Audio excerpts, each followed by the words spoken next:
If a proposal has come in your direction from a person whom you are satisfied with their level of deen, which means their closeness to Allah, their religion, they don't have to be, so pious, but on an acceptable level. Perhaps they read their salah, they're responsible in their relationship with Allah, and secondly, their character and conduct is of an acceptable level. If you have those two, then let it happen. And you know what the hadith says? If you don't, oh, this is my favorite part. Do you know why it's my favorite part? We say it, we repeat it, and we see parents do exactly the opposite and face the same consequences mentioned by the Prophet ﷺ, and they blame everyone else. So the hadith says, if good character came to you with decent deen. Now what does good character mean? You need a responsible guy, responsible person. So you have responsibility, mashallah. They're responsible and they have deen. They're good character. I can talk to a young man for a few moments and I can have an idea of how he carries himself. For example, I may not know the details, I could find out. You could go deeper and deeper. And don't just be satisfied at a statement uttered by someone, you know what? Yeah, this guy is like that. No, sometimes they have ulterior motives. I've known of many cases of people whom the parent asks one of their relatives, a brother or a sister or someone, that my daughter is interested in this guy. And they say, no, he's on drugs. But you know what? He's not.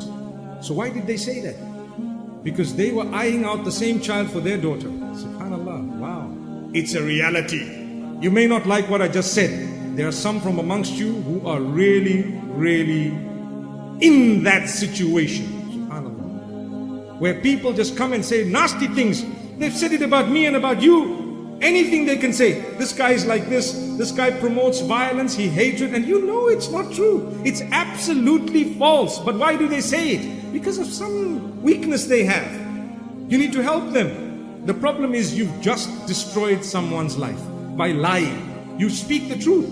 If you don't know, say, look, I really don't know. And if you know something, you say, look, I know something. It doesn't mean they're still like that, but I do know perhaps some time back this was the issue and the problem.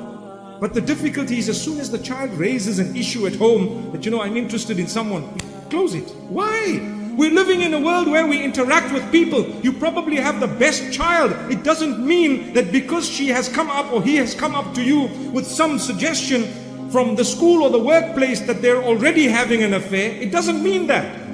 It doesn't mean that they've started in a haram way. Not necessarily. You have to take it seriously. You have to communicate. You find out.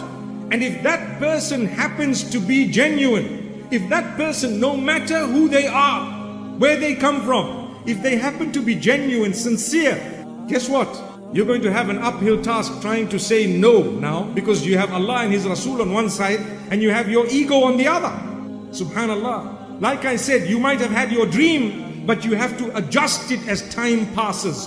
Because now something I didn't calculate has just happened. How should I deal with it? We're living in the real world. You're going to have to deal with it by facing it, by understanding it. Like I said, look at the guidelines of the deen and try your best to help your child. My beloved children, definitely take what your parents have to say seriously. And if they don't listen to you at all, try again and keep trying.